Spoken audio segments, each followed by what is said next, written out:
Hello दोस्तों। Hello दोस्तों। आज हम स्टार्ट करेंगे टेस्ट ऑफ ब्रिक्स।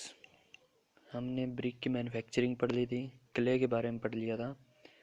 अगर किसी ने मेरी ये वीडियो नहीं देखी तो मेरे इस चैनल पर जाकर वीडियो को ज़रूर देखें ताकि आप मेरी आने वाली वीडियो को अच्छी तरीके से समझ सकें। ठीक है, तो आज हम बात करेंगे टेस्ट ऑफ ब्रिक। तो टेस्ट ऑफ ब्रिक को हमने दो टाइप में बांट दिया है, एक सैंपल फॉर फिजिकल टेस्ट और एक फॉर डायमेंशनल टेस्ट। ठीक है, तो जो सैंपल फॉर फिजिकल टेस्ट है उसमें क्या करते हैं हम कि अगर हम 2000 से 1000 ब्रिक ले रहे हैं, ठीक, तो उसके लिए हम 5 ब्रिक पर टेस्ट करेंगे। Compressive test, water absorption test, ठीक है, 3-4 टेस्ट और करते हैं। ये सब टेस्ट परफॉर्म करेंगे और फिर उसको यूज़ में लाएंगे अगर हमारी ब्रिक अच्छी हुई। अगर हम 10,000 से 35,000 तक ब्रिक ले रहे हैं तो उसके लिए 10 ब्रिक का टेस्ट करेंगे। अगर 35 से 50,000 के लिए कर रहे हैं तो 15 ब्रिक का टेस्ट करेंगे। ये था फिजिकल टेस्ट। अगर डायमेंशनल के लिए टेस्ट कर रहे हैं तो 2000 से 10,000 के लिए 20 ब्रिक का टेस्ट, 10 से 30 के लिए 35 के लिए 32 का, और 35 से 50 के लिए 50 ब्रिक का टेस्ट करेंगे। ठीक, तो हम अब स्टार्ट करते हैं अपने टेस्ट। सबसे पहला टेस्ट है वाटर एब्जॉर्प्शन टेस्ट। तो वाटर एब्जॉर्प्शन टेस्ट में क्या होता है? वाटर एब्जॉर्प्शन टेस्ट को भी हमने दो टाइप में बांट दिया है, एक कोल्ड वाटर के लिए, एक बॉइलिंग वाटर के लिए। तो सबसे पहले बात करते हैं 24 hour immerse cold water test की। तो इसमें क्या कहते हैं, if the brick have more water absorptions तो capacity it will lose its strength earlier. ठीक है ना। तो अगर कोई भी ब्रिक वाटर ज़्यादा एब्जॉर्ब करे तो समझ ले उसकी स्ट्रेंथ कम है। जितना ज़्यादा वाटर एब्जॉर्ब करेगी कोई ब्रिक उतनी ही स्ट्रेंथ उसकी घटती चली जाएगी।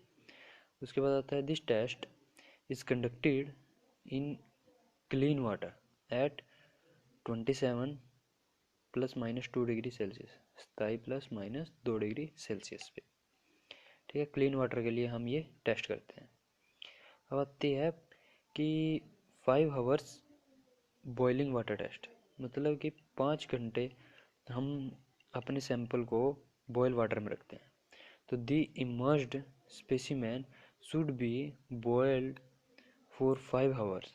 यही कहा कि 5 घंटे के लिए हम अपने सैंपल को बॉइलिंग वाटर में रखते हैं। तो उसके बाद हम उसको कूल करते हैं, followed by cooling done to 27 plus minus 2 degree Celsius by natural loss of heat within 16 से 19 घंटे में वो अपनी हीट लॉस कर देता है। ठीक है, वो पूरा के पूरा ठंडा हो जाता है वो। अब वाटर एब्जॉर्प्शन का हमने कर लिया कि वाटर एब्जॉर्प्शन का एक फार्मूला भी होगा। वो फार्मूला क्या होगा?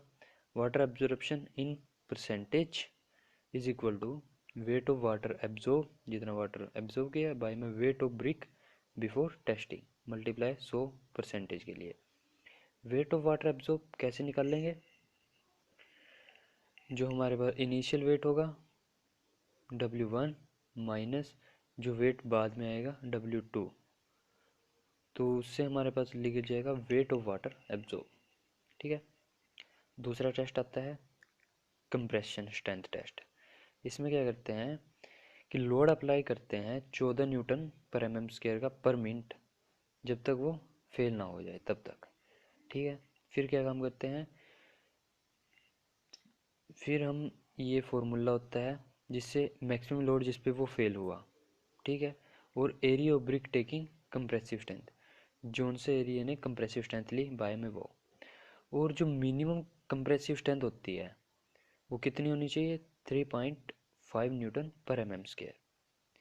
ठीक है, ये इसकी मिनिमम कंप्रेसिव स्ट्रेंथ होनी चाहिए ब्रिक की। तो बात तीसरा आता है हमारे पास dimension and tolerance test. Dimension क्या होती है?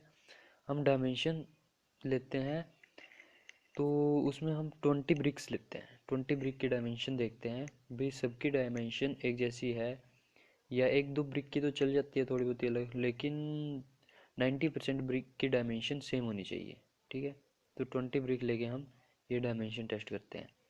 उसके बाद कहते हैं कि डायमेंशन कितनी 90 × 9 × 9 सेंटीमीटर, जिनसे 19 × 9 सेंटीमीटर है। ये विदाउट मोटार है।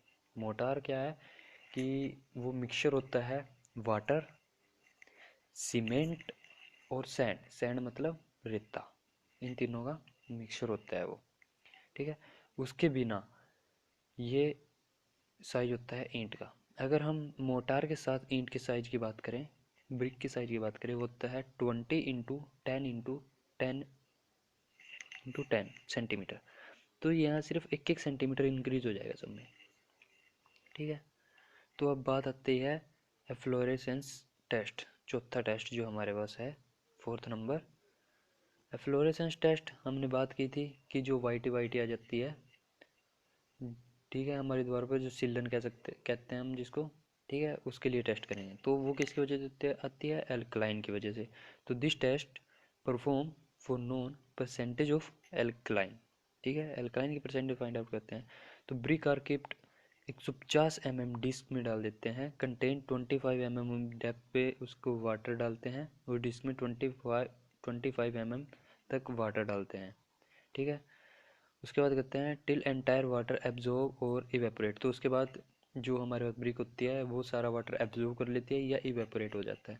तो उसके बाद फिर हम उसको 25 mm तक भरतेंगे, उस डिस्क को, 150 mm की डिस्क को, ठीक है। उसके बाद क्या होगा?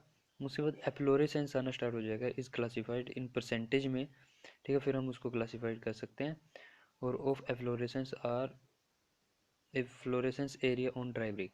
जो एफ्लोरेसेंस आएगा वो जोन सी ब्रिक हमारे पास वाटर के अंदर ना हो, उस ब्रिक पर आएगा, उस साइड आएगा एफ्लोरेसेंस, ठीक है। तब बात करते हैं एफ्लोरेसेंस की, कि क्लासिफिकेशन ऑफ एफ्लोरेसेंस। अगर नो एफ्लोरेसेंस कुछ नहीं हुआ तो नील आएगा, नो विजुअल डिपॉजिट। अगर हम वाटर में नहीं डालेंगे, वाटर कांटेक्ट में नहीं आएगी हमारे ईंट, तो एफ्लोरेसेंस नहीं होगा, ठीक। अगर एफ्लोरेसेंस हमारा 10% से कम हुआ तो स्लाइड होता है, मतलब चल जाएगा, ठीक है। अगर 10 से 50% के बीच में तो मॉडरेट होता है, नहीं, ये भी हम काम में ला सकते हैं। अगर 50% से ज़्यादा हुआ तो हैवी हो गया, ये एफ्लोरेसेंस ज़्यादा हो गया, तो नहीं यार, ये काम में नहीं लाने का। अगर पाउडर की फॉर्म में आ गया, जमी पूरा पाउडर ही आ गया, तो वो तो सीरियस कंडीशन हो जाती है, ये ईंट तो रिजेक्ट ही करेगी, ठीक है। तो आगे हम पढ़ते हैं। अब बात आती है फ्रॉग की, ठीक है। फ्रॉग में क्या होता है? फ्रॉग एक गड्ढा होता है, मतलब जब ब्रिक बनाते हैं, आपने ब्रिक देखी होगी, तो उसकी जो अपर साइड होती है उसमें एक गड्ढा होता है छोटा, ठीक है, उसका हम फ्रॉग कहते हैं। तो उसकी जो डेप्थ होती है वो 1 से 2 सेंटीमीटर होती है, ये हम कह सकते हैं 10 mm से 20 mm तक होती है, ठीक है, 10 से 20 mm तक। तो वो फ्रॉग किस लिए होता है? वो एक की का काम करता है, की का मतलब जोड़ने का काम करता है, किसको? ईंट और मोटार को, ठीक है ना। कि अगर हम ब्रिक लगाते हैं और उसके ऊपर मोटार बिछाते हैं, फिर ब्रिक लगाते हैं, तो वो दो ब्रिक को आपस में इतने अच्छे तरीके से बाइंड कर देगा, ठीक है। तो ये काम होता है फ्रॉग का। तो frog an indent of 1 to 2 centimetre deep form on the top called frog. ये दिखा रखा है डायग्राम में, ये फ्रॉग है ऊपर 10 से 20 mm का, ठीक है। और ये इसकी लेंथ, सॉरी विड्थ है, ये हाइट है, और ये लेंथ है।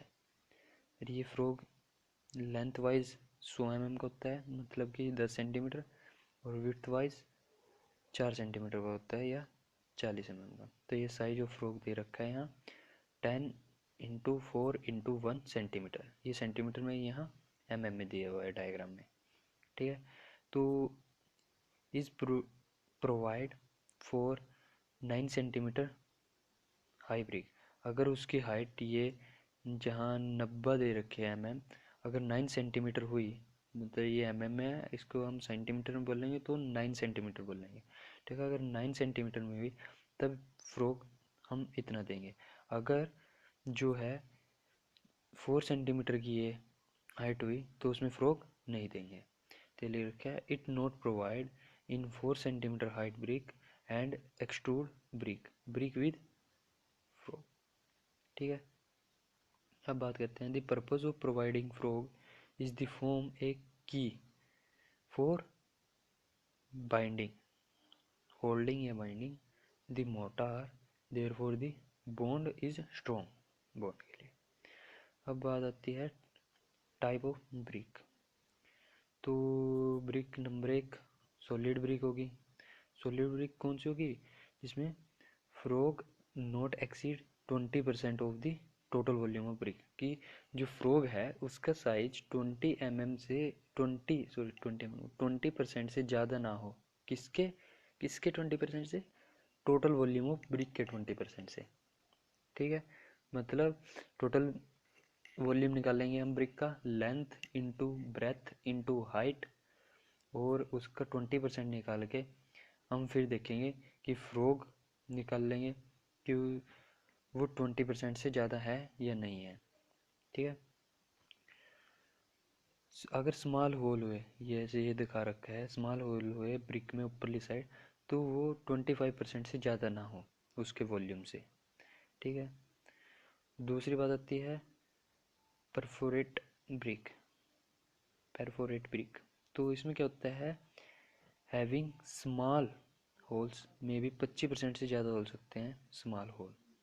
ठीक है, और होलो ब्रिक क्या होता है, होल ओपन टू एंड, कि ये जो होल ब्रिक दिखा रखी है ये होल इधर से भी ओपन है और दूसरी साइड इधर से भी ओपन है। ठीक है, और दूसरी होती है सेल्यूलर ब्रिक, उसमें जो होल होते हैं इधरली साइड से जो ओपन होते हैं और दूसरी साइड से क्लोज होते हैं। ठीक है, अब बात आती है फायर क्ले और रिफ्रैक्टरी क्ले। जो फायर क्ले होती है, किस चीज़ को फायर क्ले कहते हैं? तो the clay which can resist high temperature को जो रजिस्ट करे 1700 से 1800 डिग्री सेल्सियस तक without melting and become soft is known as fire brick और रिफ्रैक्टरी क्ले। ठीक है, तो इस इसमें सबसे पहले है एसिड रिफ्रैक्टरी ब्रिक। ठीक है, इसको दो टाइप में बांटा गया है, एसिड रिफ्रैक्टरी ब्रिक और बेसिक रिफ्रैक्टरी ब्रिक।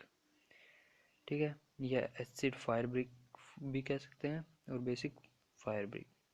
ठीक है, तो सबसे पहले आता है acid refractory brick also called silica brick. तो इसको सिलिका ब्रिक भी कह सकते हैं, क्यों? क्योंकि इसमें सिलिका की जो परसेंटेज होती है वो ज़्यादा होती है, 97% सिलिका होता है और 2% लाइम होता है। यूज़ कहाँ करते हैं?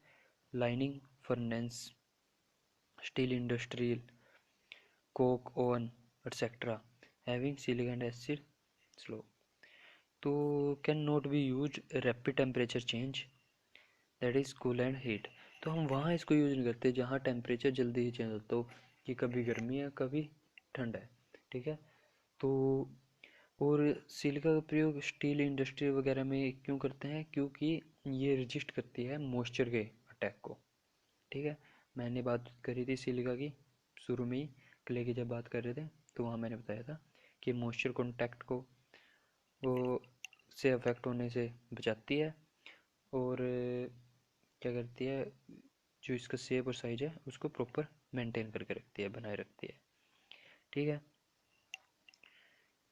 और अब बात करते हैं बेसिक रिफ्रैक्टरी ब्रिक की। तो बेसिक रिफ्रैक्टरी ब्रिक में क्या आता है कि आल्सो कॉल्ड मैग्नीसा ब्रिक। तो इसको हम मैग्नीसा ब्रिक भी कहते हैं, क्योंकि मैग्नीसा की वैल्यू इसमें ज़्यादा होती है। कितनी? 85% से ज़्यादा होता है इसमें मैग्नीसा। ठीक है, और उसके बाद आता है कि ये हाई रेजिस्टेंस टू कोरोजन को रजिस्ट करता है, use in lining furnace having basic slag. ठीक है, बेसिक स्लैग। ठीक है, और मिनट एक मिनट, एक चीज़ बताना भूल गया था मैं इसमें, ये वाली लाइन जो थी ये वाली। ठीक है, कि बर्निंग इन स्पेशल किलन में, ठीक है, कि जो फायर क्ले होती है और रिफ्रैक्टरी ब्रिक होती है वो बर्निंग इन स्पेशन किलन में बर्न होती है, हूफमैन किलन। ये क्या है, ये किलन का टाइप होता है। जो किलन होता है वो 2 टाइप का होता है। नंबर 1 हूफमैन किलन और नंबर 2 बुल ट्रेंच किलन। ठीक है। तो इनमें डिफरेंस क्या होता है? जो हूफमैन किलन होता है ये एक सर्कुलर से टाइप का होता है और ये कंटिन्यूस होता है, कंटिन्यूस चलता रहता है। ठीक है, बारिश वगैरह में भी नहीं रुकता। और जो बुल ट्रेंच किलन होता है वो बारिश वगैरह में रुक जाता है, वो सेमी कंटिन्यूस होता है। ठीक है, तो अब बात करते हैं आगे किसकी, bond in brick work, brick work में बॉन्ड की।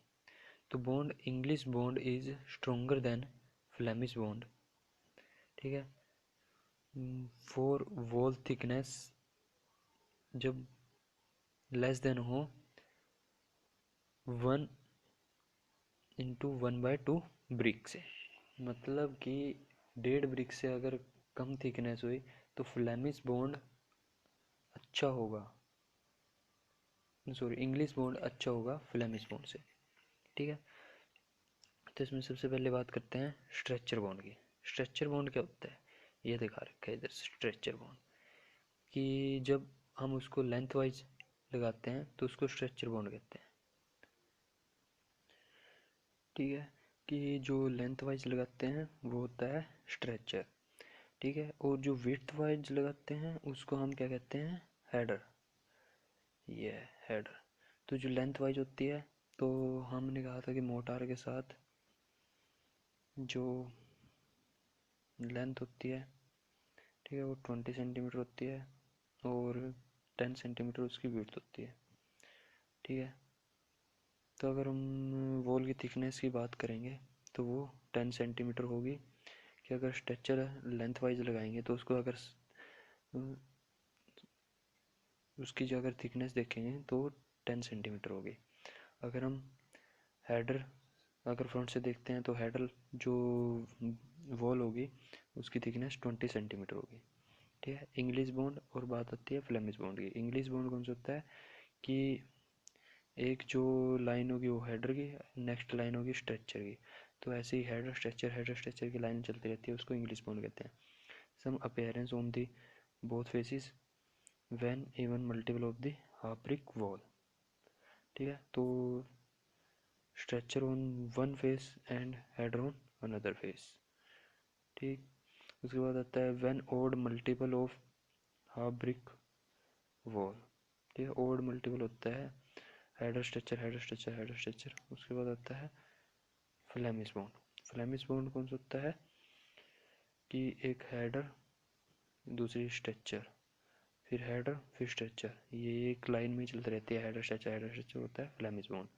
तो the facing and backing having same appearance. ठीक है, तो इनका वैसे कुछ नहीं है, बस ये बात रखना है कि हेडर कौन सा होता है, स्ट्रेचर कौन सा, हेडर सॉरी फ्लेमिश बॉन्ड कौन सा होता है और इंग्लिश बॉन्ड कौन सा होता है, हेडर कौन सा होता है और स्ट्रेचर कौन सा होता है।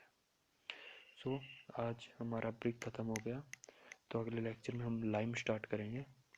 तो प्लीज़ मेरे चैनल को सब्सक्राइब कीजिए, वीडियो को लाइक कीजिए और बेल आइकन पर क्लिक कीजिए। Thank you very much.